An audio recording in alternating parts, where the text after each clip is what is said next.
Assalamualaikum warahmatullahi wabarakatuh. Selamat malam pemirsa TVRI Sulawesi Selatan. Kita bertemu kembali di Para Ikat malam hari ini. Kita akan berbincang persoalan yang penting. Ini persoalan yang menjadi perhatian kita semua, penyalahgunaan narkotika. Tapi topik utama kita mengenai dekriminalisasi dan definalisasi penyalahguna narkoba. Ketika keprihatinan memuncak terkait dengan bagaimana penyalahgunaan narkotika ada di mana-mana, tentu menjadi bagian penting bagi kita semua untuk berpartisipasi bagaimana meminimalisasi penyalahgunaan narkotika. Nah, salah satu yang berdampak pada itu adalah ada upaya dekriminalisasi dan depenalisasi untuk penyalahgunaan narkotika. Ini menjadi pemikiran kita. Di tengah upaya gencarnya memberantas narkotika, kok ada fasilitas dekriminalisasi dan depenalisasi. Nah, untuk siapa dan bagaimana cara dua hal ini menjadi bisa diwujudkan?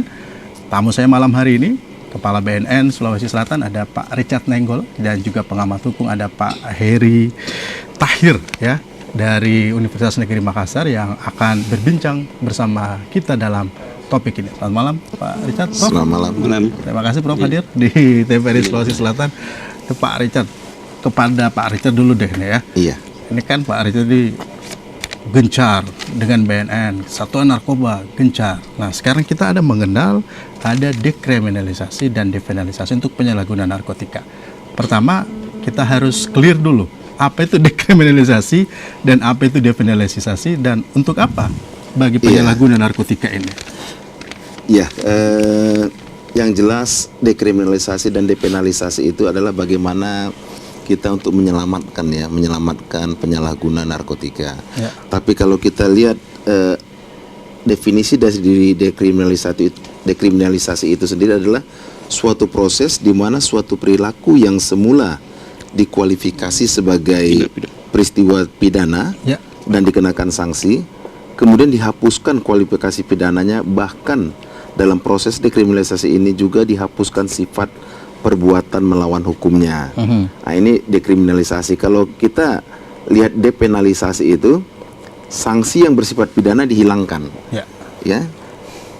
Sebetulnya perbuatannya itu masih tetap bersifat melawan hukum, tetapi sanksi diganti dengan sanksi perdata atau administrasi.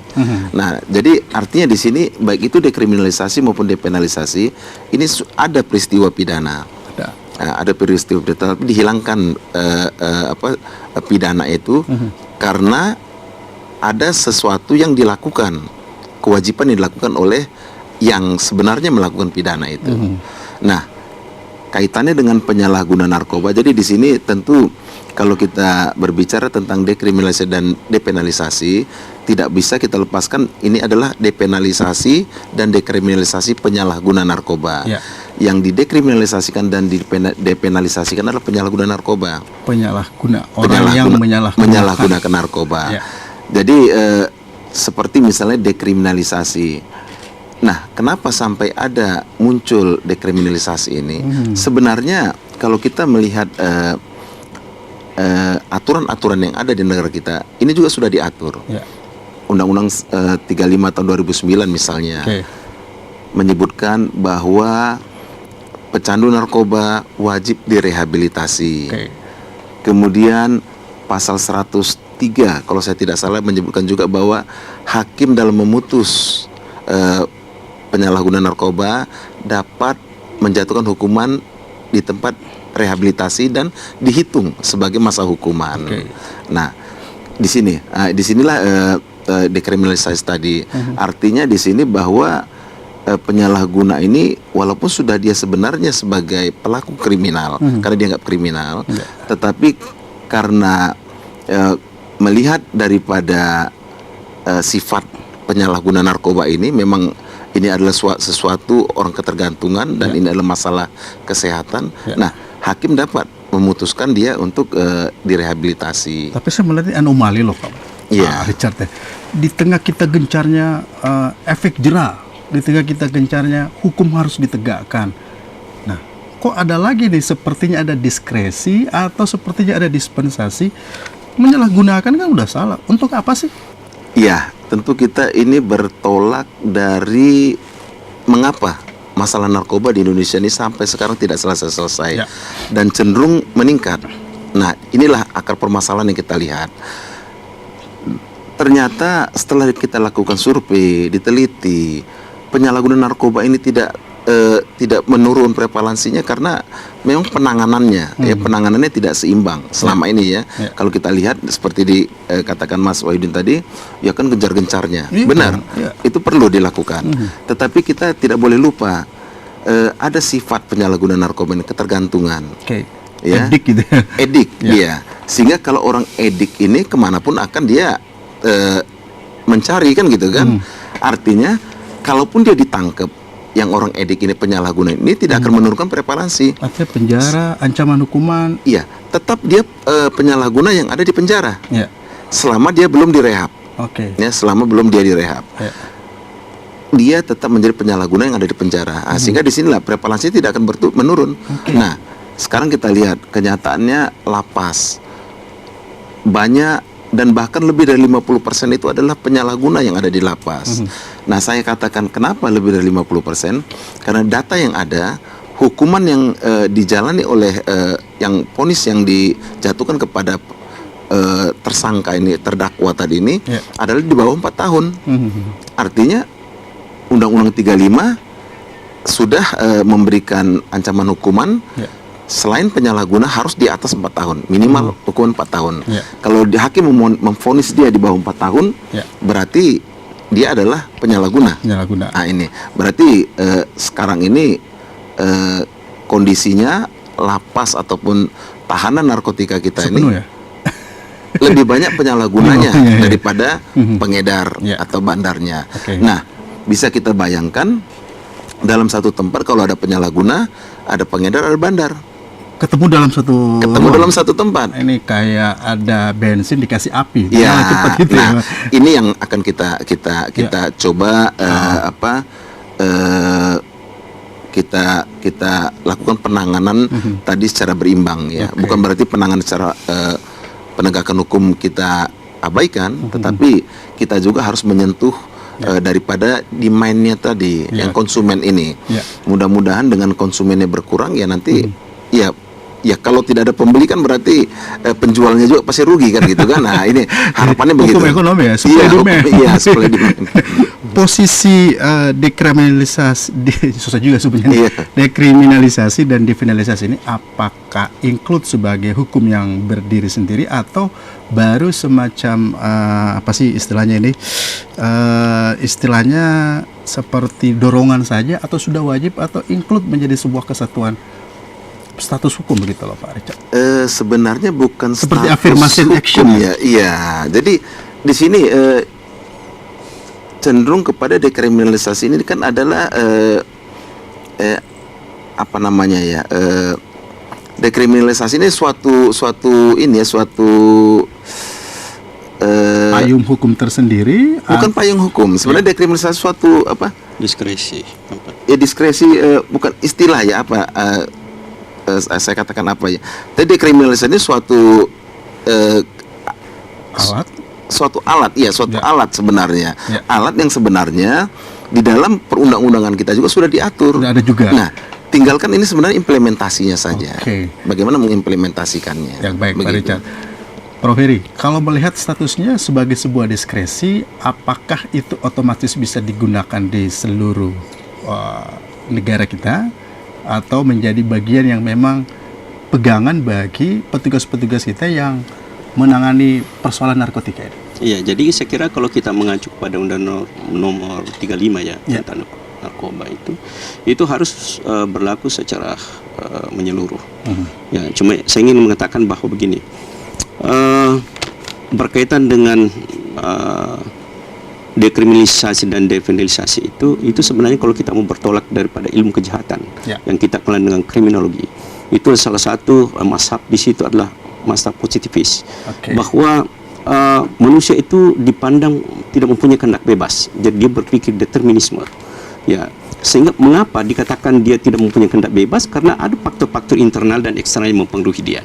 Sehingga ada yang mengatakan bahawa penjahat sebenarnya refleksi dari jiwa tidak normal. Sehingga bukan punishment atau pemidana yang harus didahulukan, tetapi tribunal adalah pembinaan. Nah, saya kira yang berkaitan dengan dekriminalisasi dan penalisasi ini tadi. Jadi bagaimana juga mengedepankan pembinaan-pembinaan kepada mereka. Ya, tentunya dengan melihat tingkat kesalahannya. Jadi misalnya kalau hanya sekedar pengguna, penyalahgunaan itu saya kira perlu dipertimbangkan. Tapi misalnya kalau kejahatan dia sebagai pengedar dan sebagainya, saya kira itu rasanya tidak pantas lagi untuk dilakukan dekriminalisasi. Jangan-jangan orang bisa berlindung di situ, di tengah misalnya tafsir-tafsir yang bisa berbeda gitu, Prof. Iya, tetapi kan itu perlu dilakukan penyidikan secara mendalam. Jadi orang tidak bisa berdalil begitu saja bahwa hanya kami pengguna kan. Harus ada tentunya track record dan melakukan penyidikan secara dalam tentang apa yang bersangkutan betul-betul pengguna atau tidak. Saya kira penyelidikan akan secara mendalam akan dapat menentukan bahwa yang bersangkutan adalah pengedar atau hanya sekedar penyalahguna. Ya, jadi itu hak pada penyidikan. Nah, apakah model seperti ini, kalau tadi Pak Richard menyatakan secara sosial pemenjaraan tidak serta-merta menyelesaikan masalah. Nah, kita ingin menakar efektivitas kaidah hukum kalau seperti ini, Prof. Bagaimana dari kacamata hukum itu sendiri? Ya, itulah saya katakan memang harus kita melihat secara komprehensif persoalan-persoalan narkotika, bahwa ini sangat berbeda dengan kejahatan-kejahatan yang lain.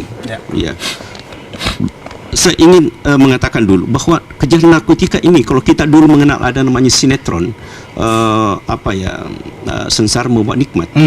Kalau narkotika itu nikmat membuat sengsara. Jadi nikmat duluan nikmat membuat sengsara. Dan uniknya lagi bahwa ini tidak mengenal usia, tidak mengenal kelas sosial. Coba kita melihat usia yang masih SD sampai yang sudah belia itu mengkonsumsi narkoba. Dari status sosial kita melihat mulai petani dan sebagainya. Saya kira data-data bisa menunjukkan ke sana bahwa bagaimana tren penyalahgunaan narkotika ini bisa betul-betul merasuk ke segala dini. Artinya tidak ada golongan masyarakat yang bisa terhindar masuk. Sehingga saya katakan itu tidak ada salahnya kalau narkotika ini kita jadikan sebagai kejahatan luar biasa atau extraordinary crime. Sudah extraordinary crime. Oke, Pak Richard, tadi benar gini. Berarti ada celah yang bisa digunakan. Artinya kepada siapa saja sih dua kategori ini bisa dikenakan? Apakah yang menggunakan cuma sekali, atau yang sudah berkali-kali, atau bahkan yang mendapat keuntungan komersil dari narkotika itu sendiri? Iya, jadi begini, ada perbedaan antara dekriminalisasi dengan depenalisasi penyalahgunaan ini. Dekriminalisasi ini lebih mengarah kepada penyalahguna yang sudah tertangkap, yang tertangkap. Nah, di sini dikatakan Prof. Tahir tadi harusnya ada penelitian kepada mereka apakah dia sebagai penyalahguna saja atau pengedar. Nah, terhadap mereka ini yang sudah ditangkap, dilakukan asesmen. Nah, sekarang sudah ada peraturan bersama yang ditandatangani oleh Kapolri, kemudian Menkumham, Menteri Sosial, Menteri Kesehatan, Ketua Mahkamah Agung, Jaksa Agung, dan Kepala BNN RI. Dalam peraturan bersama ini sudah ditetapkan bahwa penyalahguna narkotika yang tertangkap akan dilakukan asesmen oleh tim asesmen terpadu. Tim asesmen terpadu ini terdiri dari unsur kesehatan, psikologis, psikolog, kemudian juga ada di situ unsur penegak hukum untuk mengetahui apakah yang bersangkutan ini pengedar atau bandar atau penyalahguna. Nah, kalau dia setelah diketahui bahwa dia bukan sebagai pengedar, maka dilakukan asesmen secara medis untuk menentukan gradasi daripada ketergantungannya. Nah, di sini juga ditentukan apakah dia direhab atau tidak. Jadi tidak semerta-merta begitu ditangkap langsung direhab. Tidak dipenjara, tidak demikian. Ada proses? Ada proses. Sampai di hakim yang memutuskan atau di tingkat penyidik yang memutuskan? Masih tahap penyidikan ini, baru ketangkap. Jadi waktunya memang 6 hari. Memang dalam Undang-Undang 35 penyidik sebelum melakukan penahanan ada diberikan waktu 2 kali 3, 2 kali 4 jam sebelum dilakukan penahanan terhadap tersangka tersebut. Nah, waktu 6 hari inilah nanti akan dilakukan asesmen kepada yang bersangkutan. Nah, kalau dia ternyata pengedar, tentu tidak akan direhab lagi, langsung masuk.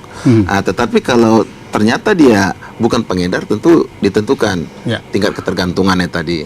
Nah, sehingga di sini dia perlu direhab untuk menyembuhkan, jangan sampai salah ya. Salah maksudnya jangan sampai orang yang baru sekali 2 kali pakai kemudian dimasukkan ke penjara. Kumpul dengan orang-orang yang ilmunya bisa tambah tinggi. Jadi tambah. Nah, ini yang kita hindari. Ya, karena tujuan penegakan hukum ini kan bukan untuk merusak orang kan gitu kan. Justru harus memperbaiki kan gitu, memperbaiki. Nah, disinilah. Tetapi bukan berarti begitu dia direhab itu selesai dia tidak ada lagi konsekuensi hukumnya lagi, enggak. Tetap ya proses hukum tetap jalan, tetapi dia dipulihkan dulu, disembuhkan dulu penyakit ini sambil proses hukumnya berjalan. Artinya misalnya ketika dia penyalahguna ada ancaman misalnya setahun atau berapa ya, ketika proses rehab selesai dan dia clean, dia harus tetap mempertanggungjawabkan perbuatannya di depan hakim. Nah, memang diharapkan di sini kalau dia memang hanya penyalahguna, tentu hakim harusnya melihat lagi kepada Undang-Undang 35 seperti sebuah pertimbangan bahwa penyalahguna narkoba korban wajib direhabilitasi, pasal 54 Undang-Undang 35 2009. Ini tentu kita tidak bisa menginterpretasi hakim tapi kita hakim milik mereka Tetapi inilah prosesnya, bahwa rohnya di sini adalah bagaimana supaya jangan salah penanganan. Ya, dibilang Prof Tahir tadi, berbeda kasus narkoba dengan kasus-kasus yang lain. Jadi kalau salah penanganan kita, penyalahguna bukan makin berkurang, tapi bisa bertambah. Ini yang dekriminalisasi. Nah, tentu beda dengan depenalisasi. Nah, kalau depenalisasi ini adalah memang itu suatu perbuatan pidana, tetapi karena dia melakukan kewajiban berdasarkan undang-undang yang ada, nah dia diberikan sanksi yang lain. Nah, di sini implementasinya sudah ada peraturan pelaksana dari Undang-Undang 35 2009, yaitu peraturan pemerintah nomor 25 tahun 2011 tentang wajib lapor. Nah, di sini orang yang melaporkan diri, dia harusnya tidak dihukum, tetapi direhabilitasi. Tapi dia yang proaktif datang, bukan dia ditangkap dulu baru mengatakan akan melaporkan diri. Nah, kalau dia ditangkap dulu berarti dekriminalisasi tadi. Keluarga dong yang bisa menjadi pintu masuk untuk dekriminalisasi. Keluarga kerabat atau yang bersangkutan. Kerabat saya ini harus cepat ditolong untuk menyelesaikan ketergantungannya, bawa ke unit-unit yang bertugas. Ada IPWL namanya. Ada IPWL, Institusi Penerima Wajib Lapor. Termasuk di sini adalah BNN juga, termasuk di dalamnya. Nah, Undang-Undang 35 juga ada sanksi hukum. Ya, sanksi hukum bagi orang tua yang anaknya yang di bawah umur menyalahgunakan narkoba tapi tidak dilaporkan, mendapat ancaman 1 tahun. Di bawah umur 17 tahun ke bawah ya? Iya, jadi harus pas dulu. Iya, di bawah umur ya ada. Jadi di sini orang tua ini akan mendapat sanksi hukum. Nah, bagaimana dia untuk pertanggungjawaban moral kepada anak? Ya, saya jadi takut loh, Pak. Gitu ya. Anak saya ini. Bagaimana dia untuk menghindarin itu ya? Ada peraturan pelaksananya sendiri, PP 25 tadi yang saya katakan. Kalau dia melaporkan diri atau yang bersangkutan, ada juga bagi yang penyalahguna yang sudah dewasa juga, yang tidak melaporkan diri, dia juga mendapat ancaman 1 tahun juga. Tapi kalau dia melaporkan diri, dia direhab di PP 25 tahun 2009. Begitu. Jadi memang menyelamatkan korban itu ya. Pengguna atau penyalahguna kita kategorikan korban. Kecuali kalau dia pengedar ya. Pengedar. Jadi di sini maksud saya kita harus tempatkan antara dekriminalisasi dengan depenalisasi itu berbeda. Dekriminalisasi adalah sudah ditangkap. Nah, yang mendekriminalisasikan adalah si penyidik dengan melihat kondisi yang bersangkutan dengan melalui metode asesmen tadi. Tapi kalau depenalisasi ini adalah aktif daripada si penyalahguna. Tujuannya kenapa depenalisasi? Karena kasus narkoba ini silent. Kita tidak tahu ada di mana mereka-mereka ini. Makanya kita selalu sosialisasikan bahwa sekarang sudah ada undang-undang PP 25 tahun 2011 tentang wajib lapor. Sehingga kita harapkan mereka mau melaporkan diri. Sukarela begitu. Sukarela dan akan kita rehab, tidak akan dihukum. Gitu. Baik. Prof Tahir, kalau melihat misalnya model kerja dan cara kerjanya, saya membayangkan ini rawan penyalahgunaan ya. Apalagi kalau misalnya unit-unit ini kan banyak ini. Jangan sampai antara unit A, unit B, apalagi ada BNN, satuan narkoba dan lain sebagainya. Bagaimana Anda, Prof, melihat potensi penggunaan yang efektif atau bisa jadi penyalahgunaan? Jadi saya pikir ini memang diperlukan integritas. Makanya keberadaan BNN sebenarnya itu saya pandang sebagai suatu badan yang luar biasa yang harus menangani masalah narkotika. Jadi kalau misalnya masalah korupsi selama ini kita kenal ada KPK. Nah, kita harapkan keberadaan BNN itu sama dengan itu. Artinya bagaimana minimalisasi terjadinya malpraktek dalam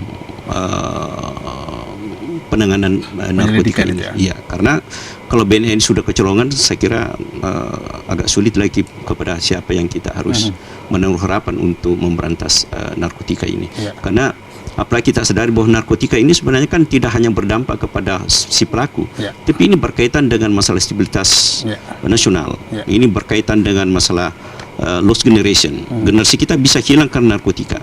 Dan sejarah telah membuktikan bahwa dulu, jadi ini narkotika sebenarnya seolah-olah kan merupakan suatu hal baru. Tetapi dari dulu di China itu sudah kita mengenal ada peran candu. Menggunakan candu sebagai alat untuk menghancurkan lawan-lawannya. Di Vietnam juga begitu. Ya, jadi ini dinabobokan dengan candu. Dengan candu. Oke, Prof. Misalnya, ketika misalnya Pak Richard tadi dari BNN bahwa ini ada 2 alat yang bisa digunakan. Nah, kalaupun misalnya unit-unit satuan narkotika, tingkat Polres, tingkat Mapolres, tingkat Polda yang punya satuan, kan mungkin bisa punya pandangan. Kalau tidak menggunakan pendekatan seperti ini, apakah itu dibenarkan atau memang harus mengacu seperti ketika misalnya ada orang tertangkap harus ada asesmen, harus ada ini. Bagaimana kedudukannya itu? Nah, di sini perlukan adanya integrated. Harus ada keterpaduan kepada semua yang terlibat dalam pengendalian narkotika itu. Jadi jangan sampai terjadi salah pandang di antara para aparat-aparat yang menangani masalah narkotika. Saya kira ini penting sekali, sehingga memang dalam sistem pemimpinan kita dikenal dengan integrated criminal justice system. Ya, bagaimana sistem pemimpinan itu lebih terpadu sehingga ada kesatuan pandang dalam mengenai suatu masalah. Jadi maksudnya ini Prof, apakah ini wajib digunakan atau biarpun dia sebagai penyalahguna, ya udah proses aja dulu di sidang, nanti di sidang yang tidak asesmen dulu? Iya, saya kira sudah ada aturan mainnya. Sudah ada. Ya, disampaikan tadi Pak Richard, itu sudah ada aturan mainnya, dan kita harapkan semua aparat yang terlibat di situ harus ada kesatuan pandangan. Jadi jangan mempertontonkan kepada publik bahwa justru aparat sendiri yang tidak punya kesatuan pandangan dalam mengenai narkotika. Itu merupakan suatu celah yang bisa digunakan. Oke, baik. Seperti apa pandangan publik mengenai penyalahguna narkotika? Apakah memang dia perlu direhabilitasi sesuai alat yang bisa digunakan, dekriminalisasi atau depenalisasi, ataukah memang hukuman penjara bisa lebih baik? Kita simak dulu apa kata masyarakat. Itu berbeda dengan pengedar, Pak. Pemakai itu hukumannya tidak seberapa dibandingkan dengan pengedar. Pengedar itu lebih tinggi karena dialah yang sebagai perusak daripada generasi anak muda. Dan apabila seorang pemakai ditangkap atau direhabilitasi, ternyata di dalam sebuah tempat rehabilitasi tidak ada efek jerah dan mereka merasa tidak enak, tidak betah di dalam tempat rehabilitasi, kebanyakan mereka itu lari. Dan apabila mereka itu seorang pemakai melarikan diri dari tempat rehabilitasi, maka mau tidak mau sudah sepantasnya mereka itu ditahan atau dipenjarakan. Jadi kalau memang mereka direhabilitasi tidak bisa betah, maka apa boleh buat, terpaksa memang harus di penjara, ditahan. Itu saja, Pak. Sebagai seorang perempuan, ya, itu tidak lepas sebagai identitas diri saya, itu jauh lebih bagus direhabilitasi dibanding di penjara. Karena sekarang yang kita dengar kabarnya, yang kita baca, bahwa penjara malah juga menjadi perdagangan narkoba. Bukankah itu lebih merusak lagi? Orang yang sudah rusak di luar, rusak lagi di dalam. Jadi menurut saya memang ada satu wadah, ada satu lembaga yang menanganinya, sekaligus menjadi tempat di mana dapat merehab bagi pecandu narkoba. Itu jauh lebih bagus. Jadi mereka juga ada di dalam, tidak terkontaminasi dengan dunia luar lagi. Dia ada di dalam tapi dia diobati gitu loh. Jadi jangan hanya ditahan saja, tidak ada pengobatannya, atau pengobatannya dilakukan tetapi tidak ada tempat untuk ditampung mereka. Jadi tetap ada penampungannya, rehabnya juga ada. Menurut saya bagi pecandu narkoba itu kalau bisa direhabilitasi saja. rehabilitasi untuk menekan supaya pecandu-pecandu itu tidak memakai lagi, sehingga bisa dikembalikan kepada masyarakat seperti sedia kala. Sedangkan bagi yang pengedar itu mungkin diberikan hukuman yang seberat-beratnya. Kalau bisa mungkin ya hukuman seumur hidup, atau hukuman ancamannya mungkin bisa sampai hukuman mati. Ya, kalau menurut saya, kalau seorang pecandu narkoba itu bagusnya ada bimbingan khusus, jangan langsung dipenjara, karena kasihan pada saat dia dipenjara kan psikologisnya itu terancam. Makanya ada solusi yang tepat itu, yaitu dia direhabilitasi begitu. Nah, seorang pemakai narkoba itu sangat berbahaya untuk tubuhnya sendiri. Bagusnya untuk dihindari agar tidak terjerumus ke hal-hal yang tidak kita inginkan. Ya, itu 4 pandangan masyarakat terkait dengan bagaimana posisi seorang penyalahguna atau korban yang menggunakan narkotika. Apa pendapat pemirsa? Anda boleh bergabung bersama kami di 858587 untuk berbincang bersama Pak Richard, Prof. Heri. Kita berbicara terkait dengan dekriminalisasi dan definalisasi untuk penyalahguna narkotika. Dan tentunya ini menjadi bagian penting untuk kita lihat dalam upaya penyelamatan generasi yang menyalahgunakan narkotika. Selamat malam. Halo. Halo, selamat malam. Selamat malam. Bapak dari siapa ini? Pak Asri. Oh, Pak Asri. Pak Asri, langsung singkat. Ya, kalau komentar pendapat warga tadi itu, ya, saya tidak setuju. Wah, tidak setuju. Apa yang pendapat Anda? So, kalau begitu, lama-lama narkoba ini, menyangkut narkoba ini terjadi proyek nasional yang besar. Iya, karena seakan-akan dimanjakan. Pemakai dengan pengedar harus dihukum hanya bertingkat. Hukumannya lebih berat pada pengedar. Ya. Karena yang dikatakan korban kalau dikatakan gula-gula, baru di dalamnya narkoba itu baru dikatakan korban. Adakah memang orang suka narkoba? Ya. Kalau itu mau direhabilitasi tidak ada habisnya itu. Tidak ada habisnya, Pak, ya? Iya, tidak ada habisnya. Coba kemudian tidak ini masalah hukum kita banyak selama ini lain-lain juga mengambang itu contohnya itu. Ya. Pernah yang baru-baru kan ada dinyatakan seorang jaksa di Bone. Ya. Ya, kedapatan tapi ternyata negatif. Nah, kurang lebih sama dengan mantan Bupati Utara dulu. Siapa tahu memang negatif, Pak. Tapi ternyata temannya mengakui bersama. Nah, itu. Ya. Jadi ini juga memang makanya kedepannya semakin besar ini anggarannya narkoba ini. Yaitu jadi proyek yang perlu diberantas itu bagaimana pintu masuknya itu. Pintu masuk. Atau kalau memang ada yang produksi dalam negeri ya dihabisi lah. Pabrik dalam negeri. Ya. Iya. Oke, Pak Is. Terima kasih sudah bersama-sama kita di Para IKT malam hari ini. Yang lain kita juga masih nantikan. Silakan bergabung bersama kita di sini di Para IKT. Kita berbicara mengenai dekriminalisasi dan definalisasi untuk penyalahguna narkotika. Masih ada? Halo? Halo? Waalaikumsalam. Dari Bapak siapa? Dari Rahmat, Pak. Pak Rahmat, suaranya agak keras loh. Ya. Kalau berbicara masalah ini, saya rasa memang pengguna dan pemakai itu memperlukan. Saya kira itu sudah diatur. Cuma dalam hal ini saya pro bahwa seharusnya BNN berfungsi sebagai kandidat seperti itu. Cuma aplikasi dari BNN itu masih jauh dari harapan yang kita. Pak Rahmat, suaranya tidak terlalu jelas, Pak. Volume TV-nya bisa dikurangin enggak supaya suaranya agak jelas sampai di studio. Saya ulang, Pak, maksud saya apa yang dibahasakan Prof tadi, saya sangat sepakat bahwa BNN itu seharusnya berfungsi sebagai KPK di situ. Cuma dalam faktanya keseharian kehidupan sehari-hari kita sesuai aku tahu apa yang kita harapkan sebenarnya. Yang kedua, yang membahasakan juga masyarakat tadi bahwa penegakan hukum itu kurang, buktinya bahwa dalam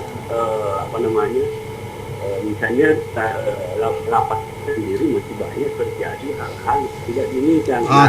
Ini kan salah satu bukti bahwa penegakan hukum itu untuk masalah narkoba masih jauh yang kita harapkan. Oke. Terima kasih. Baik Pak Rahman, terima kasih ya. Kita sambut penelpon ketiga di segmen pertama ini. Silakan untuk bergabung meramaikan suasana para IKT kita dengan berbagai tanggapan. Halo. Halo.